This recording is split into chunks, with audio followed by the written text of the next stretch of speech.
Karambon, to respecter les padres, zomona to na uti na musika likam nango, na banda nanu, to respecter sika ba uta. To uta pas le roi de la forêt bon. C'est compliqué. Voilà c'est compliqué. Voilà, monsieur on me belé, ba iba ba moto ba ni ba quoi, iba makolo, betana na samba kebo. Na uti na likam nango musika. Et lelo na prince nanga ton ma voiture, je ne peux qu'être fier et heureux même. C'est-à-dire ta voiture nanga l'équivalent té, mais na vi kenzela on na créé.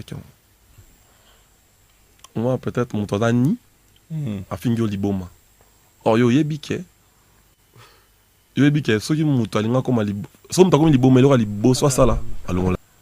Tout un mot la raté, l'aura moutou na se makoliko. Tout ça, non, n'amboko. Il y a des prix pour ça. Finga Fabregas dans mes na poto.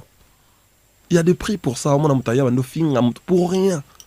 To yebipe kenda zaboye musalane même na ba chroniqueur ils le font. C'est ça le mal, on normalise, c'est-à-dire on normalise makambo to ko normaliser té c'est là où mon indon na panda boye wana mwasi na bana basi no mwasi no pena bike papa biso ba memake na poto a chroniqueur pas finga mission tel donc ça memela ke pas finga bat on comme sous parolier comme banzembo donc ba même bon pour fingi bato na yo na mutazo mais on peut fingi bato vous êtes ridicule. Sauf que, on t'a ridicule, bon, on a peur, on n'a pas de question, oh, le baki bouetin, mais non, c'est gênant.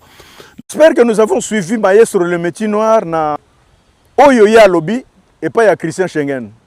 Je pense que Eza Mawamingi, nous voulons que notre culture est qu'un liboso, mais tous comprendre bateau bazo boma culture ngo Eza kaka bango moko ba musicien. Maïe sur l'inga beta sikoyo concert na Espagne. C'est la même chose qui s'est passé tango alinga kobeta na Paris. Batindi bamel ndenge kage basala